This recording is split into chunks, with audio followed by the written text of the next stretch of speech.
আল্লাহ নবী বলছেন আইনানে তাজনের জেনা হুমান নাজরো, দুই চোখের জেনা হচ্ছে চোখ দিয়ে দেখা।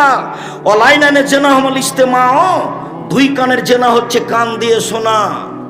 অল মুখ অল ফাম জেনাহার নতক, মুখের জেনা হচ্ছে কথা বলা। এগুলো সব মুখমণ্ডলে আছে।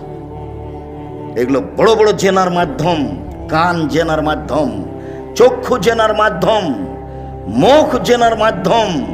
বুঝুনি তুমি? না বুঝে তুমি মেয়েটার সাথে দিন রাত গল্প করো প্রেমের জেনার, তুমি মনে করো কেউ দেখে না। ভুল হিসাব তোমার। তুমি মারিয়ামের মতো ভুলে যাও। মারিয়াম বলেছিল কুনতু নাসিয়া মানসিয়া, আমি জাতির কাছে এমন হতে চাই, আমি মারিয়াম, এটা কেউ জানবে না যে আমি মারিয়াম। কেন? আমি যদি বাচ্চা নিয়ে গ্রামে যাই তাহলে জনগণ বলবে ছি ছি ছি ছি ছি, তুমি জেনা করে বাচ্চা নিয়ে এসেছো।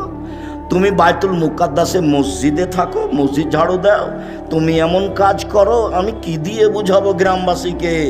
বাচ্চা নিয়ে গ্রামে ঢুকলেন, তখন গ্রামের লোকেরা বলল ছি ছি ছি ছি ছি ছি ছি, তোমার মা ভালো, তুমি এত খারাপ। ছি, তোমার বাপ ভালো, তুমি এত খারাপ। তো আমি মারিয়াম নাসিয়া মানসিয়া হয়ে যেতে চাই, কেউ যেন না জানে আমাকে। ওই মেয়েটার নাম্বার তুমি চিরদিনের জন্য ভুলে যাও।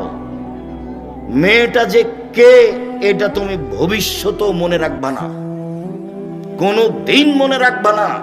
নইলে ও তোমাকে ধ্বংস করবে, তোমার বাপকে ধ্বংস করবে, তোমার বংশকে ধ্বংস করবে, তোমার জাতিকে করবে। তুমি সেখান থেকে ফিরে আসো 1 মিনিট, তোমাকে এখানে বাস্তব দেখায়। জুলাইখায় দরজা বন্ধ করেছিল সব। জুলাইখা সব দরজা বন্ধ করে বলেছিল ইউসুফকে, হাই তালাক, ইউসুফ তুমি আমার সাথে জেনায় লিপ্ত হও। তখন ইউসুফ বলেছিলেন মাযাল্লাহ, আমি আল্লাহর কাছে আশ্রয় চাচ্ছি। বলো কি তুমি? ইন্নাহু রাব্বি আহসানা মাসায়া, আরে তোমার স্বামী আমার মালিক, আমাকে ভালো থাকতে দিয়েছেন, আমাকে ভালো খেতে দিয়েছেন, আমি এই অন্যায় কেমনে করি? তোমার স্বামী আমার মালিক।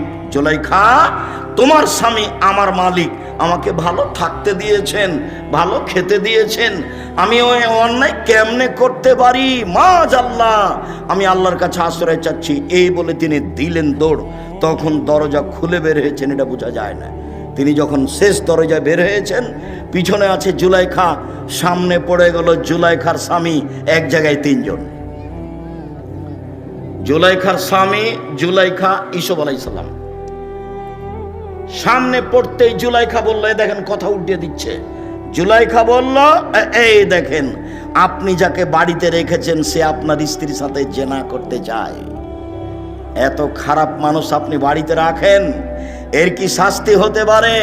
আরে আপনি কি শাস্তি উল্লেখ করবেন? আমি জুলাইখা বলছি, একে যথাযথ পিটন দিতে হবে, নইলে জেলখানায় বন্দি করতে হবে। 12 বছর জেল হলো। 12 বছর পরে সরকারের পক্ষ থেকে ইউসুফকে ডেকে পাঠানো হলো। ইউসুফ বললেন, জি না, আমি জেল থেকে বের হব না যতক্ষণ পর্যন্ত জুলাইখা জাতির সামনে ঘোষণা না দিবে আমি জুলাইখা অন্যায় করেছি, ইউসুফ করেনি। এই ঘোষণার পূর্ব পর্যন্ত আমি ইউসুফ জেল থেকে বের হব না।